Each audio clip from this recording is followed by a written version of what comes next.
రెస్టారెంట్లో కనిపించిన అన్వితతో నువ్వు నా భార్యవి, నువ్వు నాకు మళ్ళీ కావాలి అంటాడు అవినాష్. ఆ మాటలతో అన్విత కోపం హద్దులు దాటింది. నీకేమైనా పిచ్చి పట్టిందా? డివోర్స్ కావాలని నువ్వే అడిగావు. ఇప్పుడేమో డివోర్స్ పేపర్స్ గురించి నాకు తెలీదు అంటున్నావు. అసలు నువ్వేమనుకుంటున్నావు అని కోపంగా మాట్లాడింది. అన్విత గట్టిగా అరుస్తూ ఉండడంతో ఒకసారి రెస్టారెంట్ మొత్తాన్ని కలయ చూశాడు అవినాష్. అక్కడ ఎక్కువ మంది లేరు. అయినా కూడా ఈ విషయం తన పరువుకు సంబంధించిన విషయం కావడంతో అన్విత చేయి పట్టుకుని రెస్టారెంట్లో ఒక మూలకు లాక్కెళ్లాడు. అతడి ప్రవర్తన చూసిన అన్విత, నన్ను వదిలేయ్, నేను వెళ్ళాలి. నువ్విలా చేస్తుంటే నేను పోలీసులను పిలవాల్సొస్తుంది అని గట్టిగా అరిచింది. అన్విత, నువ్వు ఇంతలా మారిపోయావా? మనం దూరమై ఎక్కువ రోజులు కాలేదు. ఇంతకీ నువ్వు ఎవరితో వచ్చావు? నీ బాయ్ఫ్రెండ్తో వచ్చి ఉంటే వెంటనే అతనికి బ్రేకప్ చెప్పేసేయ్. నువ్వు నా భార్యవి అని అన్నాడు అవినాష్. ఆ మాటలకు ఆమె కోపం అంతకంతకు పెరుగుతోంది. నీకాల్రెడీ చెప్పాను, నేను నీ భార్యను కాదు. నేనెవరితో వచ్చాననేది నీకనవసరం. ముందు నన్ను వదిలిపెట్టు అని అతని చేయిని విడిపించుకోవాలని ప్రయత్నం చేసింది అన్విత. రెస్టారెంట్లో జరుగుతున్న వీరిద్దరి గొడవను చూసిన వెయిటర్, సార్, ఏం జరుగుతుందిక్కడ? ఏదైనా హెల్ప్ కావాలా అని అడిగాడు.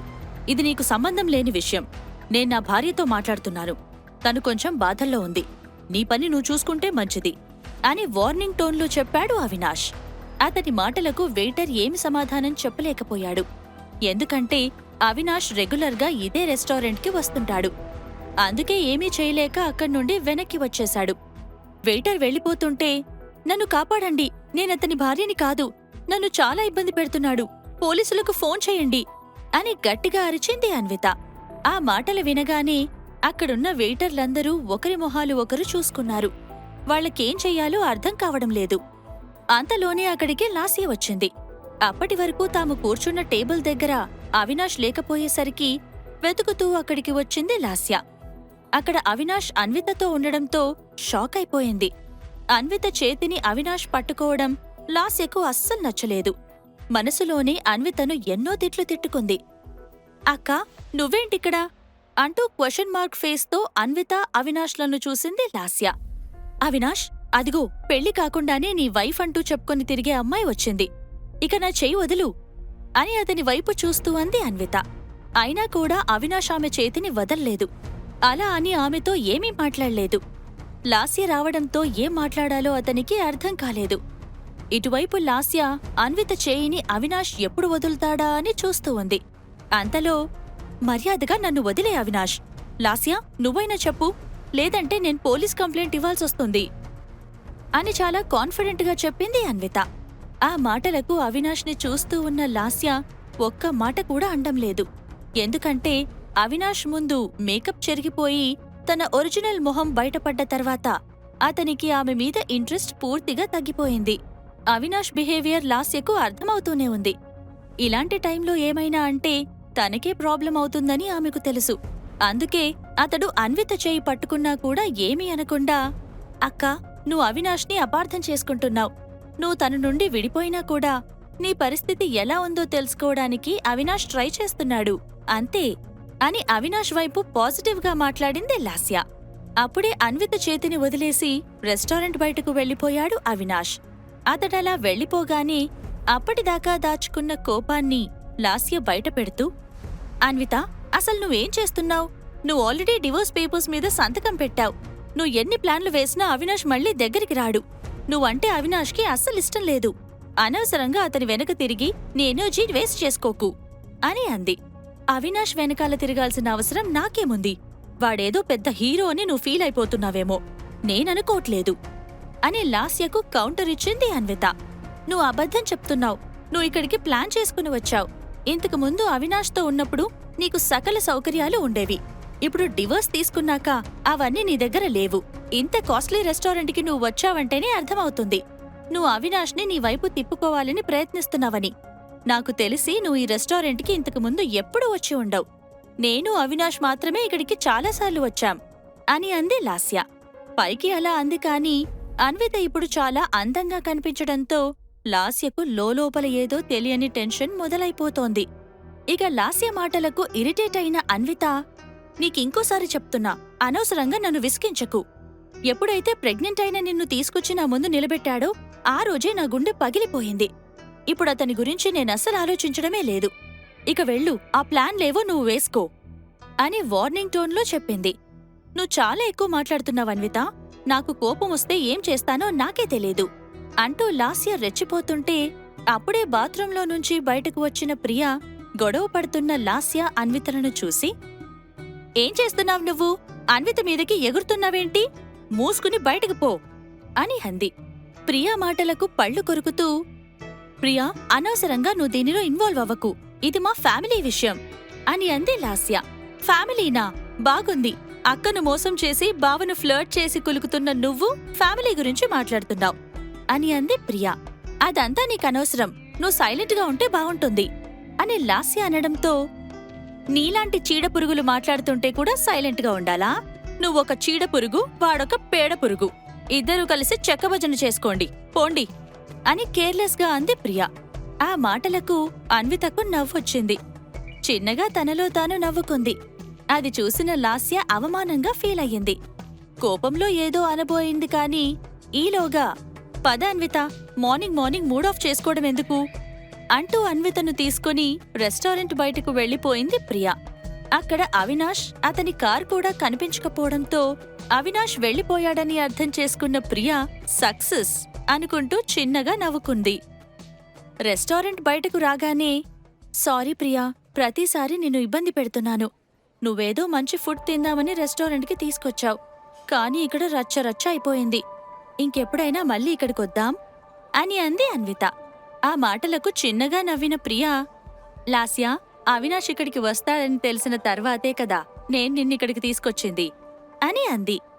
అది విని అన్విత షాక్ అయిపోయింది. ఏంటి నువ్వనేది? అంటే ఇదంతా అని ఇంకా ఏదో మాట్లాడబోతుంటే, ఇదంతా నా ప్లానే. నువ్వేమో చాలా సాఫ్ట్, ఎవరినీ ఏమీ అనవు. నీకు అన్యాయం చేసిన వాళ్లను కూడా ఊరికే వదిలేస్తావు. నాకలా వదలాలని అనిపించలేదు. అందుకే ప్లాన్ ప్రకారమే ఇక్కడికి తీసుకొచ్చాను. నీకో విషయం తెలుసా? నేను ఫుడ్ ఆర్డర్ చేయగానే అక్కడి నుండి ఎందుకు వెళ్ళాననుకుంటున్నావు అని అడిగింది ప్రియా. బాత్రూంకి వెళ్ళావు కదా అని అన్విత క్యాజువల్గా చెబుతుంటే, కాదు, మనం ఆర్డర్ చేసిన ఫుడ్ ఐటమ్స్ బిల్ని అవినాష్ అకౌంట్లో వేయమని చెప్పేందుకే అక్కడి నుండి వెళ్ళాను. ఇప్పుడు రెస్టారెంట్ నుంచి అవినాష్ బయటికి వెళ్ళిపోయాడు. బిల్ మొత్తం లాస్య పే చెయ్యాలి.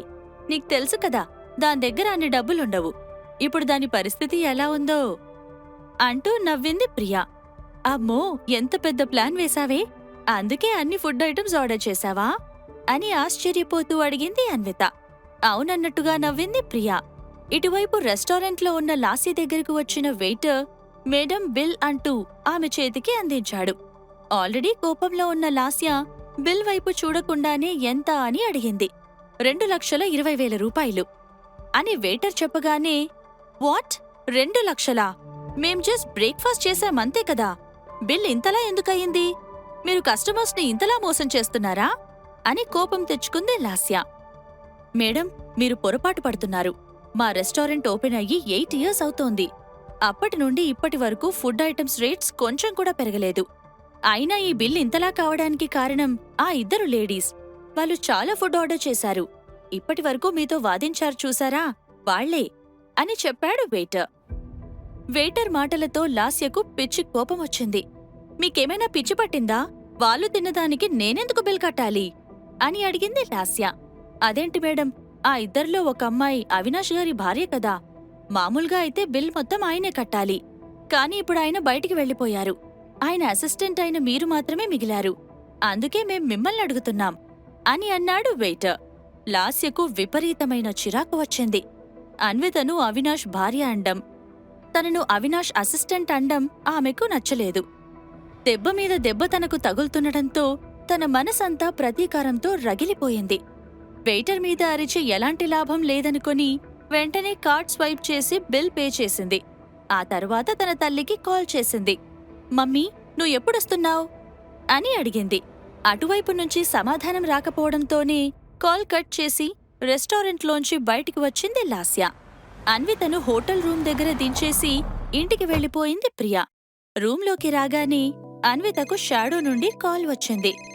ఈరోజు చాలా కోప్పడినట్టున్నావు కదా అని అడిగాడు షాడో. తన గురించి ప్రతి చిన్న ఇన్ఫర్మేషన్ కూడా షాడోకి ఎలా తెలుస్తుందో ఆమెకు అర్థం కాలేదు. చాలాసార్లు దాని గురించి ఆమె ఆలోచించింది. అయినా కూడా దానికి ఆన్సర్ తెలియకపోవడంతో ఊరుకుండిపోయింది. ఏంటి, ఏం మాట్లాడవు అని షాడో మళ్ళీ అడగడంతో ఈ లోకంలోకి వచ్చిన అన్విత, అవును, చాలా అంటే చాలా కోపం తెచ్చుకున్నాను. నిజం చెప్పాలంటే రివెంజ్ తీర్చుకున్నాను. అదంతా ప్రియ వల్లే. నేను వీక్గా ఉండొద్దు అని తను పదే పదే చెప్తుంది. ఇక నుండి నిన్ను స్ట్రాంగ్గా ఉంటాను. నన్నెవరైనా ఏదైనా అంటే అస్సలు ఊరుకోను. ఖచ్చితంగా వారి అంతు చూస్తాను అని చెప్పింది. అన్వితలో కోపం ఇంకా తగ్గలేదని అర్థం చేసుకున్న షాడో చిన్నగా నవ్వుతూ, ఈ లోకంలో భయానికి చోటు లేదన్విత. భయపడేవాళ్లను ఇంకా తొక్కేస్తారు. మనకు అన్యాయం చేసిన వాళ్లతో నువ్వెంత అంటే నువ్వెంత అన్నట్టుగానే ఉండాలి.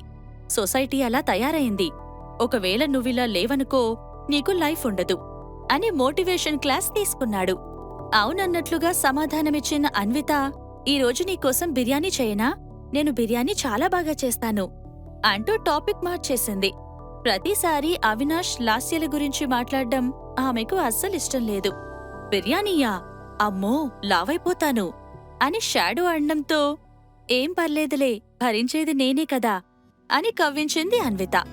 అన్విత మాటల్లో రొమాన్స్ ఉట్టిపడడంతో, బేబీ, ఈరోజు మంచి హుషారుగా ఉన్నట్టున్నావు. రాత్రికి తొందరగా రమ్మంటావా అని నవ్వుతూ అడిగాడు షాడో. అంతలోనే ఫోన్ కట్ అయిపోయింది. సడన్ గా ఫోన్ కట్టవడంతో షాడోకు ఏమీ అర్థం కాలేదు. వెంటనే మళ్లీ అన్వితకు ట్రై చేశాడు. కాని కాల్ కలవలేదు. మళ్లీ చేశాడు. అయినా కూడా సేమ్ రెస్పాన్స్ వచ్చింది. ఏమైంది, కాల్ కూడా కలవడం లేదు అనుకుంటూ ఉన్నాడు షాడో. రూంలో అన్వితకేదైనా సమస్య వచ్చిందా? అవినాష్ లాస్యల మీద కోపం తెచ్చుకోవడంతో వాళ్ళిద్దరూ కలిసి అన్విత మీద రివెంజ్ ప్లాన్ చేస్తున్నారా? ఒకవేళ అదే అయితే నేను సెక్యూరిటీని అలర్ట్ చెయ్యాలి అనుకుంటూ సెక్యూరిటీకి కాల్ చేద్దామని నంబర్ డయల్ చేశాడు. సెక్యూరిటీ నుంచి రెస్పాన్స్ రాలేదు. దాంతో షాడోలో టెన్షన్ మరింత పెరిగిపోయింది.